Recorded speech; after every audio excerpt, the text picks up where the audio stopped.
Chapter number 6 और exercise 6.3 का आज लेक्चर है और टॉपिक है हमारा इंटीग्रेशन ऑफ पार्शियल फ्रैक्शन। ठीक है, आज इस टॉपिक को हम डिस्कस करेंगे। पार्शियल फ्रैक्शन के थ्रू इंटीग्रेशन कैसे पॉसिबल है।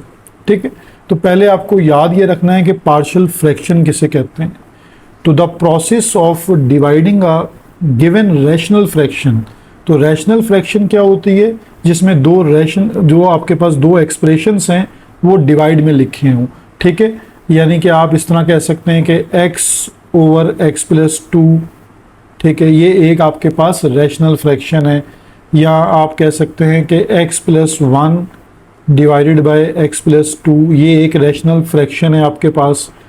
तो the process of dividing a given rational fraction into sum of two और मोर फ्रैक्शंस, यानी उसको सिंपलेस्ट फॉर्म में लाना।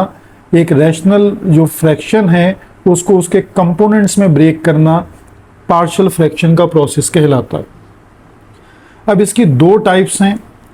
एक टाइप है इसकी प्रॉपर रैशनल फ्रैक्शन। ठीक है, मैंने बिल्कुल शॉर्ट डेफिनेशन लिखी है ताकि एज की आपको याद रहे कि when the degree of numerator, यानी जो न्यूमिनेटर है उसकी डिग्री लेस हो डिग्री ऑफ डिनोमिनेटर से, D of x for denominator.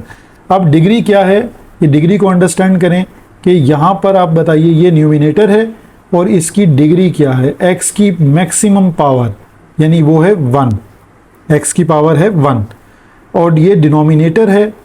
तो डिनोमिनेटर की डिग्री आपके पास क्या बनेगी? अगर आप इसको ब्रैकेट्स को मल्टीप्लाई करेंगे तो x इंटू एक्स क्या हो जाएगा, एक्स स्क्वायर।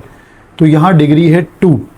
तो न्यूमिनेटर की डिग्री लेस होनी चाहिए, यानी n ऑफ x की जो डिग्री है वो लेस देन होनी चाहिए degree of denominator d of x। ठीक है, ये आपको केस याद रखना है यहाँ पर, ये प्रॉपर है।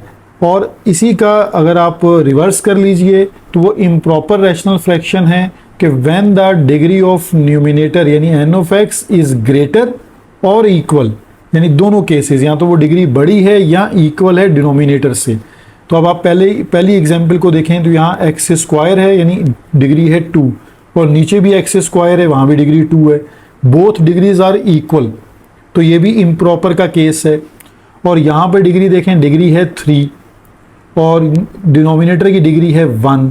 तो यहाँ डिग्री ऑफ न्यूमिनेटर जो है वो ग्रेटर है डिग्री ऑफ डिनोमिनेटर से, तो ये इम्प्रॉपर का केस है।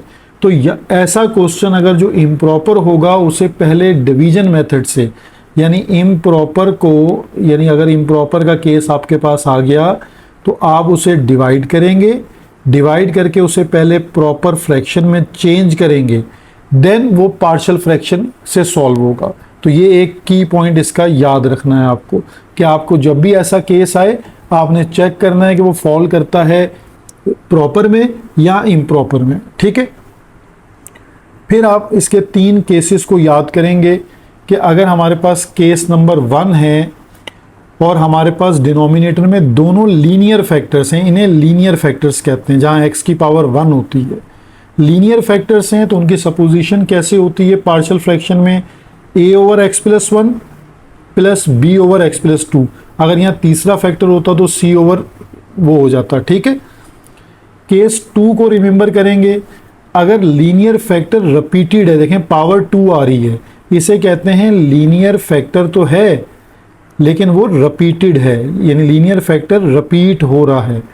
तो अगर लीनियर फैक्टर आपके पास रिपीट होता है तो a ओवर x प्लस 1 यानी पावर 1 है इसकी, फिर b over x plus 2 square. अगर ये क्यूब होता तो c ओवर x प्लस 1 की पावर 3। असेंडिंग ऑर्डर में पावर्स को लिखना है आपने।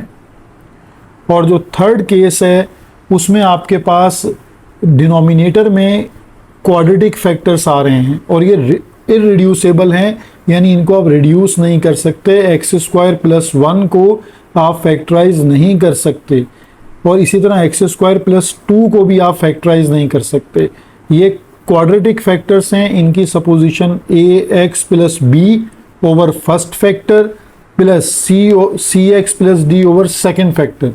तो क्वाड्रेटिक फैक्टर्स होंगे तो सपोजिशन याद, यानी ये तीनों आपको जो मेथड्स हैं, केसेस हैं, पहले ये जहन में बिठा लें कि लीनियर, पहले केस में लीनियर फैक्टर्स हैं लेकिन रिपीटेड नहीं है, केस 2 में लीनियर फैक्टर है और रिपीटेड है, थर्ड केस में ऐसी टर्म्स हैं डिनोमिनेटर में जो क्वाड्रेटिक हैं और वो फैक्टराइज नहीं हो सकती, यानी रिड्यूसेबल नहीं है।